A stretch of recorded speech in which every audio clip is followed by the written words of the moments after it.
बड़गांव में एक ईमानदार और मेहनती किसान रहता था जिसका नाम था राजू। राजू बचपन से ही खेती से जुड़ा था।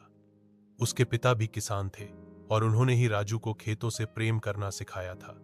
राजू के पास बहुत ज्यादा जमीन नहीं थी, बस 2 बीघा खेत था, लेकिन उसमें ही वह अपनी मेहनत और लगन से सब कुछ उगा लेता था। गेहूं, चावल, सब्जियां और कभी कभी सरसों भी। राजू रोज सुबह सूरज उगने से पहले उठता, हल लेकर खेतों की ओर निकल जाता। गर्मी हो या सर्दी, बारिश हो या तूफान, उसकी मेहनत कभी नहीं रुकती। गांव के लोग अक्सर कहते, राजू के खेत में तो जैसे सोना उगता है। लेकिन हकीकत यह थी कि वह सोना उसकी मेहनत का फल था।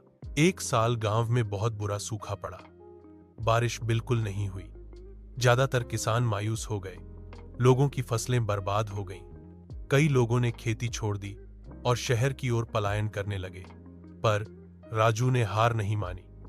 उसने बारिश की एक एक बूंद को संजोकर पानी की छोटी टंकी बनाई थी। उसने खेतों में बूंद बूंद सिंचाई करने की नई तकनीक सीखी थी। उसने अपने खेत में ऐसे बीज बोए जो कम पानी में भी उग सकते थे। राजू खुद दिन रात मेहनत करता, बैलों की जगह खुद हल खींचता। उसकी पत्नी मीरा भी साथ देती और उनका बेटा छोटू पानी लाने में मदद करता। धीरे धीरे उनके खेत में हरियाली लौटने लगी। जब फसल तैयार हुई तो गांव के लोग हैरान रह गए। जहां बाकी खेत सूखे पड़े थे, वहां राजू का खेत लहलहा रहा था। लोगों ने पूछा, राजू, तुमने ये कैसे किया? राजू मुस्कुराया और बोला, अगर इरादा मजबूत हो और मेहनत सच्ची हो तो खुद धरती भी साथ देती है। राजू ने अपने अनुभव सबके साथ बांटे।